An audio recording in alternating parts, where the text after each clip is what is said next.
Hello everyone, स्वागत है आपका पार्थवी अचीवर्स में। आज हमारी तांडव बैच की थर्ड क्लास है। इससे पहले वाली वीडियो में हमने मेजरिंग इंस्ट्रूमेंट बहुत अच्छे से कवर कर लिया था।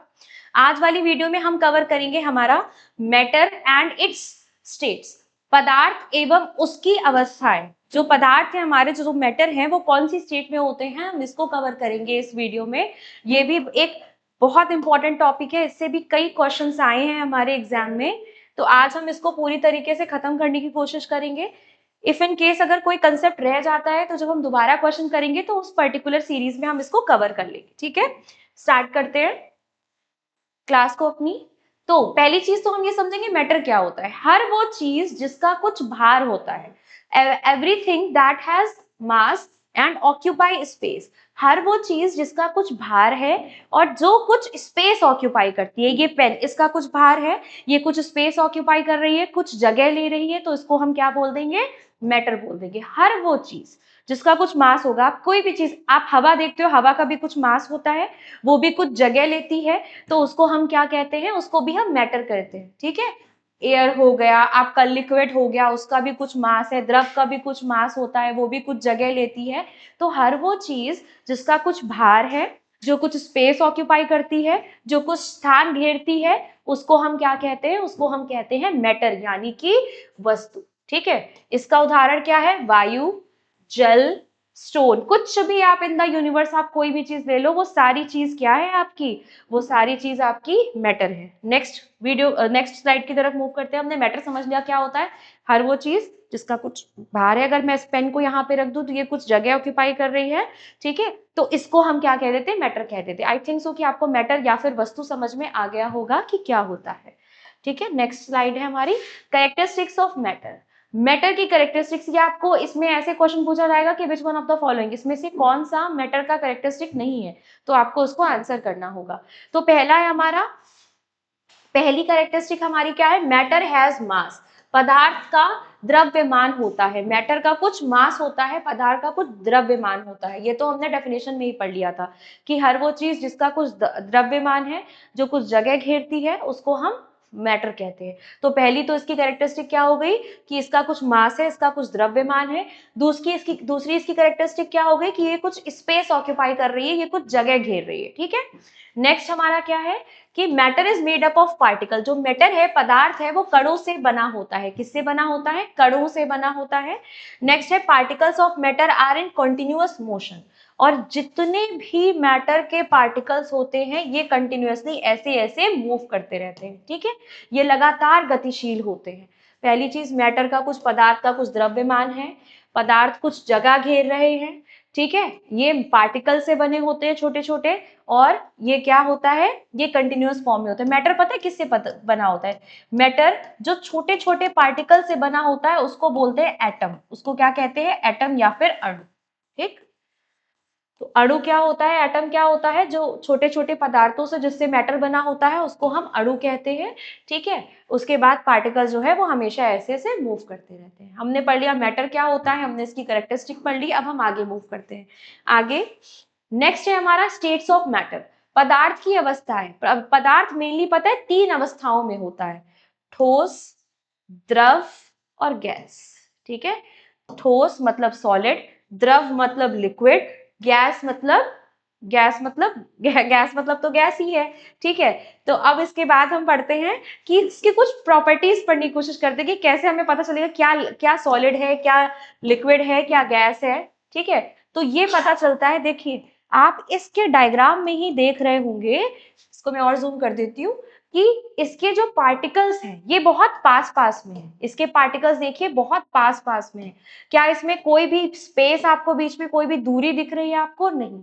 वही से वो, अब अगर आप लिक्विड की तरफ, द्रव की तरफ मूव करते हो ना, तो इसमें आप देखोगे कि इसके पार्टिकल्स के बीच में थोड़ा सा स्पेस एग्जिस्ट करता है। यहाँ पे थोड़ा स्पेस एग्जिस्ट करता है। गैस जो है इसमें ज्यादा स्पेस एग्जिस्ट कर रहा है। इसके कंपैरिजन में अगर आप इसको देखोगे ना, तो इसमें ज्यादा दूरी दिख रही है आपको। तो जो सॉलिड होता है उसके पार्टिकल्स पास पास होते हैं, जो लिक्विड होता है उसके पार्टिकल्स थोड़ा सा दूर दूर होते हैं, जो गैस होती है उसके पार्टिकल्स और ज्यादा दूर होते हैं। ठीक है, तो ये हमारा कुछ एक बेसिक आपका क्राइटेरिया है जिससे आप ये आइडेंटिफाई करते हो क्या सॉलिड है, क्या लिक्विड है और क्या गैस है। ठीक, नेक्स्ट सॉलिड, ठोस, ठीक है। ठोस fixed shape and fixed volume, इसकी फिक्स्ड शेप होती है, फिक्स्ड वॉल्यूम होती है। ठोस क्या है, जैसे ये पेन, ठीक है, ये पेन इसकी फिक्स्ड शेप है।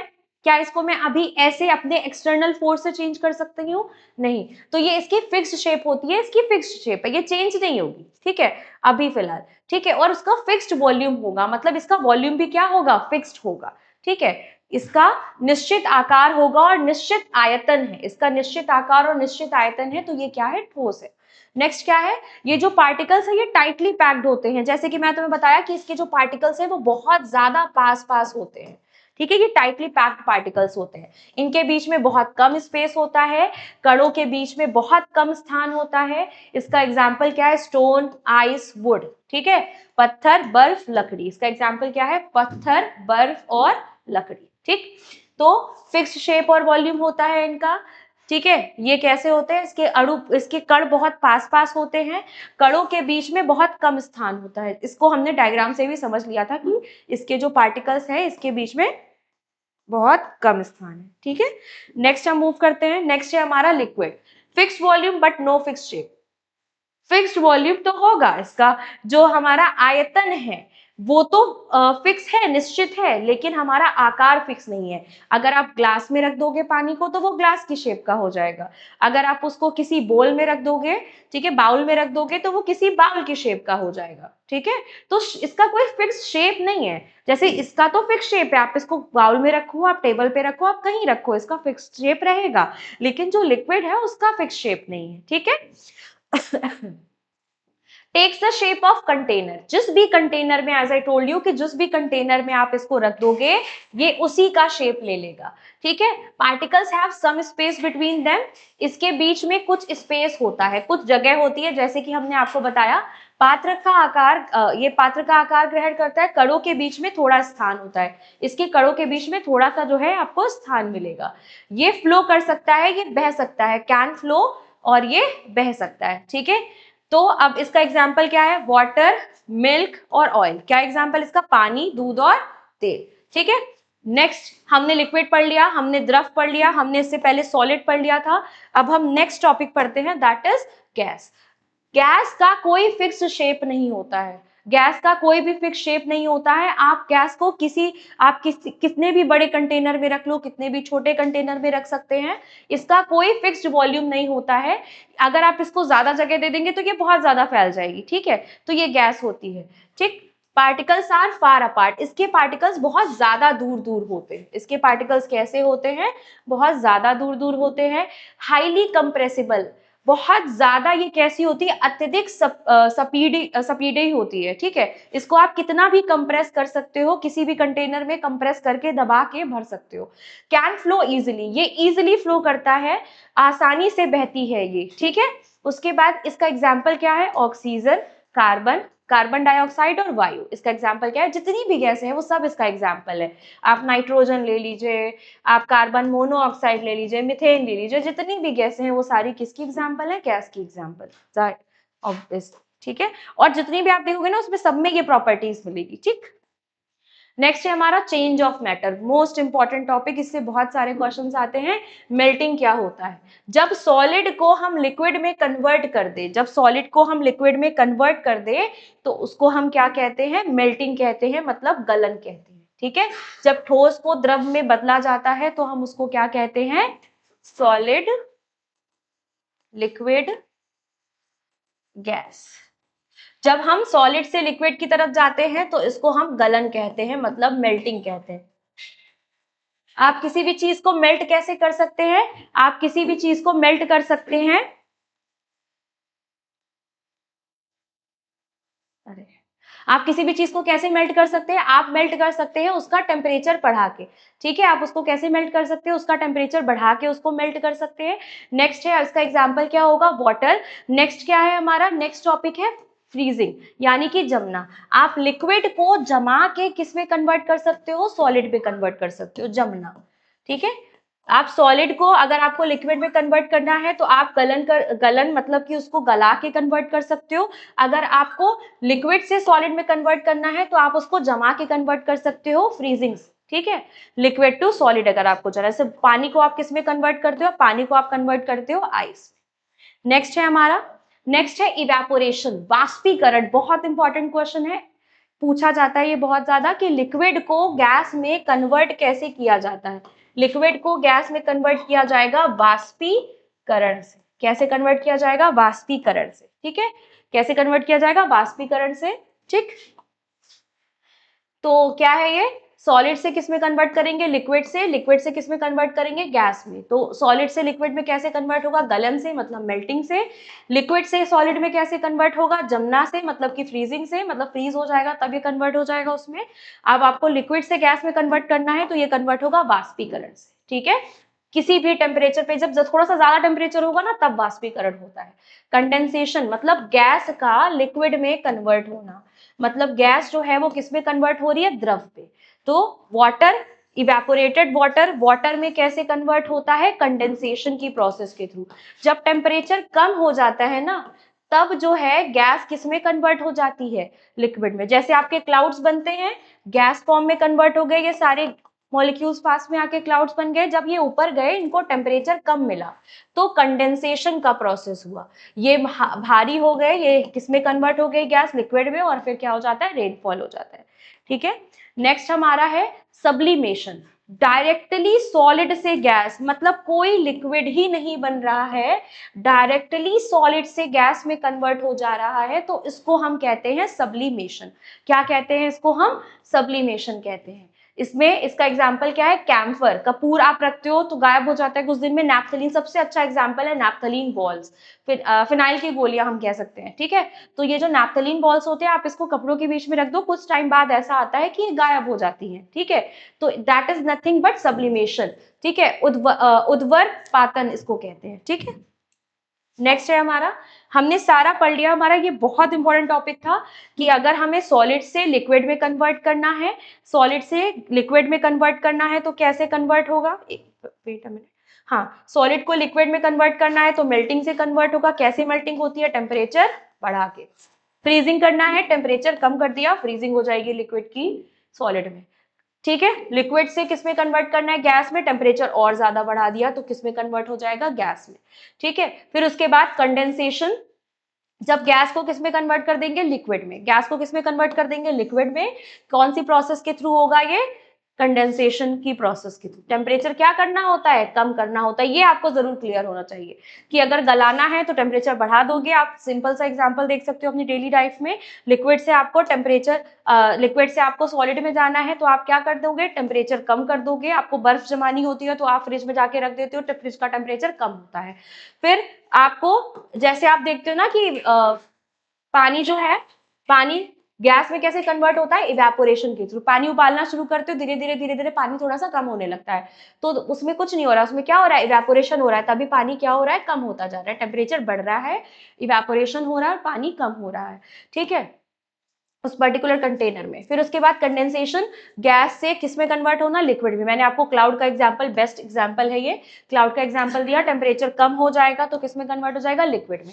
सब्लिमेशन एक ऐसी प्रोसेस होती है जब सॉलिड से डायरेक्टली गैस में कन्वर्ट हो जाए। सॉलिड से डायरेक्टली गैस, कोई सॉलिड से लिक्विड नहीं बन रहा, लिक्विड से गैस नहीं बन रहा, डायरेक्टली सॉलिड से क्या बन रहा है, गैस बन रहा है। तो ये प्रोसेस होती है किसकी, सब्लिमेशन की। ठीक है, और गैस से आप सॉलिड में कन्वर्ट करते हो तो ये प्रोसेस क्या होती है, डिपोजिशन। इसको क्या कहते हैं, डिपोजिशन की प्रोसेस कहते हैं।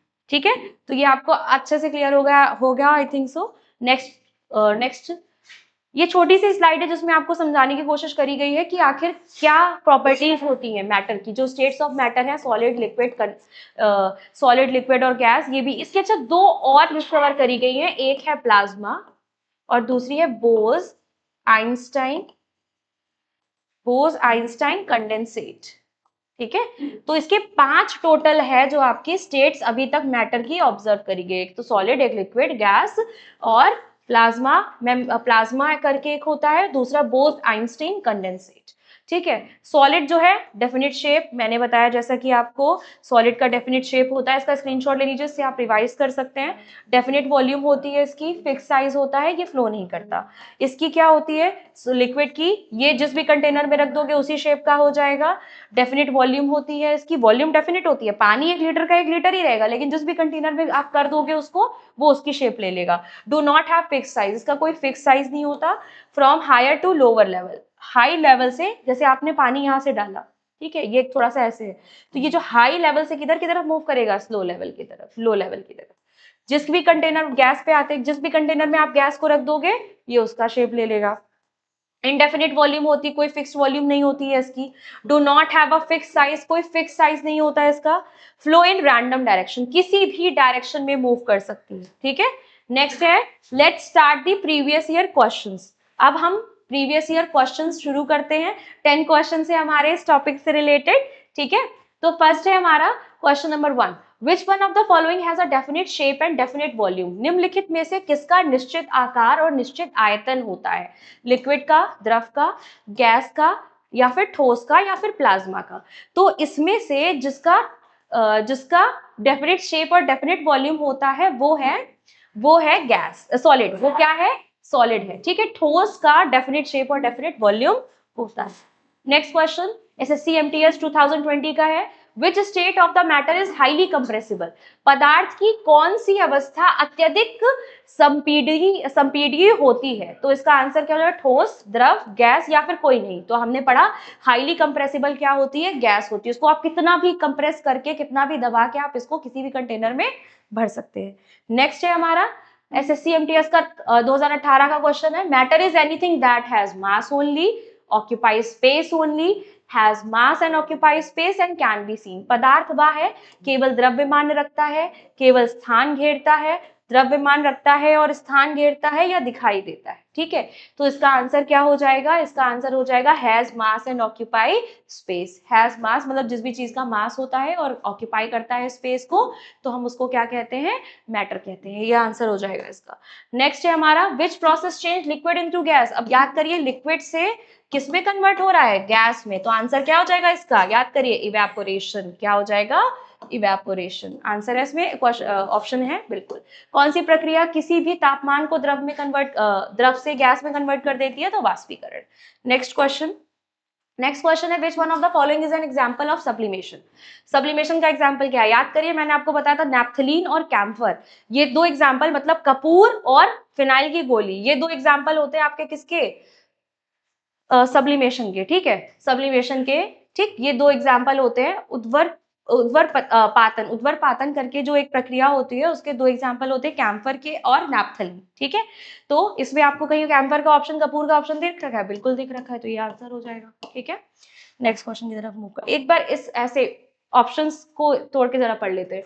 जो आइस है वो वाटर में कन्वर्ट होती है कैसे? मेल्टिंग के थ्रू, ठीक है, गलन के थ्रू। वाटर जो स्टीम में कन्वर्ट होती है किसके थ्रू? इवेपोरेशन के थ्रू, वाष्पीकरण के थ्रू, ठीक है। नेक्स्ट है हमारा 19th क्वेश्चन, एसएससी एमटीएस 2022 का question, ice, water and steam represent. Ice, water और स्टीम क्या रिप्रेजेंट करते हैं? अलग अलग पदार्थ को, एक ही पदार्थ की 3 अलग अलग अवस्थाओं को, मिश्रण को, या फिर यौगिक को। एक ही पदार्थ की अलग अलग अवस्थाएं, ठीक है, एक ही पदार्थ की अलग अलग अवस्थाओं को कौन रिप्रेजेंट करता है? Same substance in different state. Same substance जो है वो डिफरेंट स्टेट्स में शो करता है, ठीक है। Next, which factor does not affect the evaporation? इसमें से कौन सा फैक्टर जो है, कौन सा कारक जो है वाष्पीकरण को प्रभावित नहीं करता? तो ये हमने टॉपिक नहीं कवर किया था, हम इसको यहीं पे कवर कर लेते हैं कि फैक्टर्स अफेक्टिव इवेपोरेशन, कौन से ऐसे फैक्टर्स हैं जो इवेपोरेशन को, वाष्पीकरण को प्रभावित करते हैं। पहला क्या है? टेम्परेचर, दूसरा है सरफेस एरिया, तीसरा है विंड स्पीड, हवा की गति, ठीक है, और चौथा है हमारा ह्यूमिडिटी मतलब आर्द्रता। अधिक तापमान पर वाष्पीकरण अधिक होगा, टेम्परेचर ज्यादा हो तो इवेपोरेशन भी ज्यादा। ठीक है, वाष्पीकरण भी ज्यादा हो जाएगा। सरफेस एरिया, अधिक क्षेत्रफल पर वाष्पीकरण अधिक होता है। जितना सरफेस एरिया ज्यादा होगा उतना ज्यादा इवेपोरेशन होगा। आप किसी पानी को ऐसे, बहुत ज्यादा पानी को ऐसे थोड़ी जगह पे रख लो, धीरे धीरे इवेपोरेट होगा। आप उसको पूरे में फैला दो तो ज्यादा तेजी से इवेपोरेट होगा। ठीक है, नेक्स्ट है विंड स्पीड, हवा की गति। हवा तेज होने पर वाष्पीकरण अधिक होता है। जितनी ज्यादा तेज हवा होगी वाष्पीकरण उतना ज्यादा होगा। फिर उसके बाद नेक्स्ट है ह्यूमिडिटी, अधिक आर्द्रता पर वाष्पीकरण कम। ज्यादा आर्द्रता है, अगर ह्यूमिडिटी ज्यादा है, आर्द्रता ज्यादा है तो वाष्पीकरण कम होगा। इसको आप ये भी ऐसे याद रखिए, टेम्परेचर ज्यादा तो इवेपोरेशन ज्यादा, तापमान ज्यादा तो वाष्पीकरण ज्यादा। फिर उसके बाद सरफेस एरिया ज्यादा, तो सरफेस एरिया अगर ज्यादा है तो भी वाष्पीकरण क्या होगा, ज्यादा होगा। विंड स्पीड ज्यादा है तो विंड की, हवा की गति ज्यादा है तो भी इवेपोरेशन क्या होगा, वाष्पीकरण ज्यादा होगा। आर्द्रता ज्यादा होगी, बस आर्द्रता अगर ज्यादा है तो फिर इवेपोरेशन क्या होगा, कम होगा। क्वेश्चन सॉल्व करते हैं अपना। टेम्परेचर बिल्कुल, ह्यूमिडिटी, सरफेस एरिया बिल्कुल करेगा, पृष्ठ क्षेत्र पर बिल्कुल करेगा, ह्यूमिडिटी आर्द्रता भी बिल्कुल करेगी, लेकिन डेंसिटी जो है वो हमारी अफेक्ट नहीं करेगी। तो सही आंसर इसमें क्या पूछा गया था, नहीं पूछा गया था, नॉट पूछा गया था। तो सही आंसर इसका क्या हो जाएगा, डेंसिटी मतलब घनत्व। नेक्स्ट क्वेश्चन की तरफ मूव करते हैं। नेक्स्ट क्वेश्चन है हमारा, लिक्विड हैव, लिक्विड में क्या होता है, फिक्स शेप होती है? बिल्कुल भी नहीं, फिक्स शेप तो नहीं होती है, हमने पढ़ लिया था। फिक्स वॉल्यूम होती है लेकिन फिक्स शेप नहीं होती। Fix shape but no fix volume, ये भी गलत है।